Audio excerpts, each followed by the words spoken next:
composing language register are specific written or oral acts that rarely or never changes, hence the name frozen or static. For instance, the manner by which a witness takes oath is the same in whatever language. In addition, further examples of it includes prayers, poetries, laws, the preamble to the Constitution, as well as the words in a song. Formal register is used in formal and impersonal settings. Appropriate language is used for the audience and for the speaker's purpose. There are no vulgar words and slangs in formal register. Examples are State of the Nation address, announcements, formal essays, and official speeches. Consultative register. It is a standard form of communication and it is often used in professional settings. Professional or mutually acceptable language is a must in this style. We always think and choose about the words, our tone of voice, and even our body language whenever we are interacting with other people.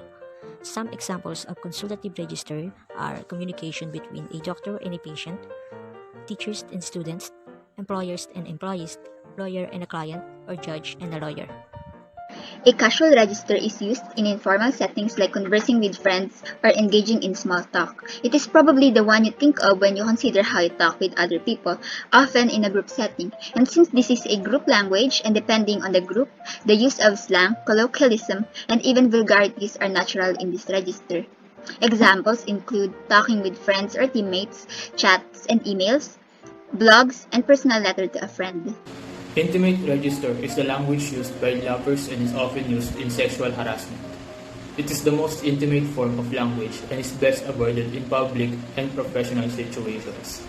This register has a minimal sentence structure and uses specialized words and phrases. Sending love notes to your loved ones and finishing each other's sentences are some examples of an intimate register, which can be used by couples or other intimate relationships.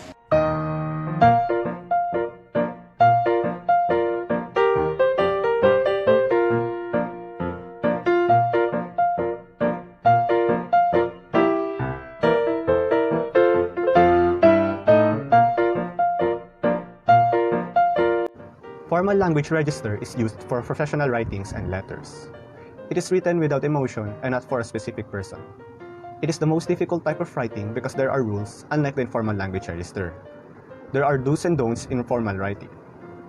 In formal writing, a writer should always write in complete sentences and in a longer, more complex sentences. A writer should not start sentences with words like and, so, but instead use additionally, however, and etc. Contractions are not allowed in formal writing, thus it must be spelled out. Abbreviations and acronyms must be spelled out also before using it. Another rule in formal language register is that a number should be spelled out if it is less than 100. A writer should use a third-person point of view in formal writing. First and second point of view are only accepted if it is a quote. Another rule that a writer must avoid is using too much passive voice. Thus, it is better to use an active voice instead. Remember that slangs, idioms, exaggerations, and cliches should be avoided since it is informal. Informal language register in writing is basically the opposite of formal language register. It is best used when writing to friends and people that we know very well. It includes personal mails, phone texts, friendly letters, diaries, journals, and the likes. Furthermore, there are no rules to take note of when writing informally. Thus, you could include slangs, cliches, and even jokes in your message.